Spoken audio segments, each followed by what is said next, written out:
sometimes tennis players take good tips and good technical elements and they take them way too far. And they go just way into the deep end into positions and movements that go from good to all of a sudden very bad because it makes life just way too difficult.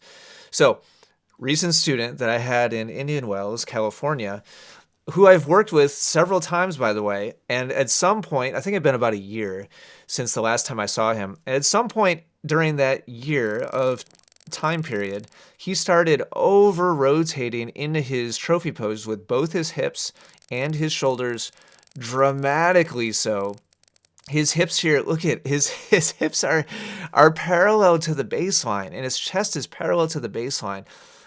This kind of reminds me of like a John McEnroe. Like he really exaggerated the rotation of his body backwards. But here, let me find just somebody, just for context, just visually, for reference. Let's find somebody on the deuce side from that back angle. So here's Novak, not the best. I'm not exactly behind him with the camera angle here. But look at how his hips, as he goes back into his trophy pose, are just a little bit past 90 degrees to the baseline. And then his shoulders, his chest is coiled a little bit past that. But 90 degrees with the hips is kind of the main thing I want you to check out here.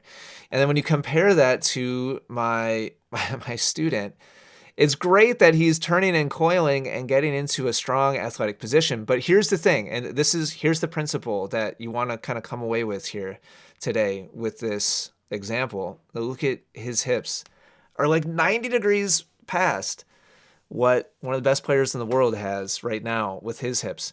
So turning the body, like coiling the body, is critical to storing energy and power and strength that you can then uncoil and unwind forwards to create acceleration and energy and power. That's great.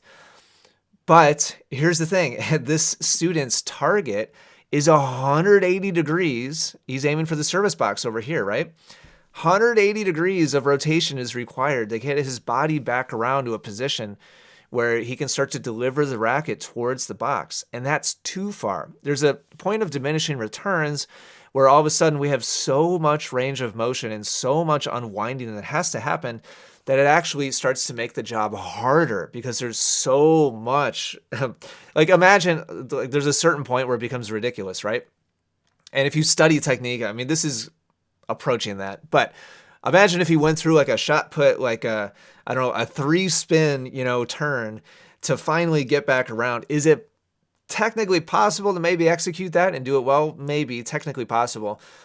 But that would be a huge waste of energy, number one. Number two, it would be incredibly complicated and complex to try to time that gigantic rotation of force and energy.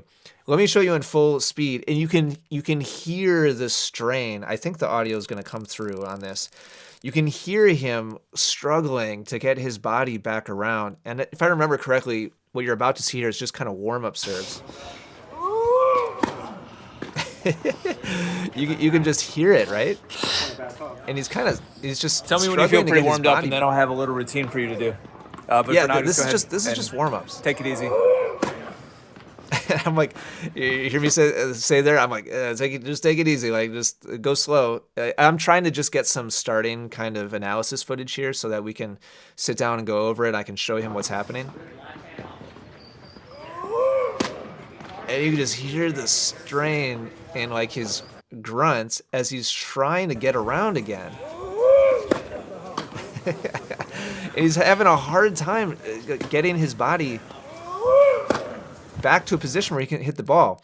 Now, I just want to say out loud here that this is not normal. This is unusual. Okay, so you probably don't need to worry about this happening to you.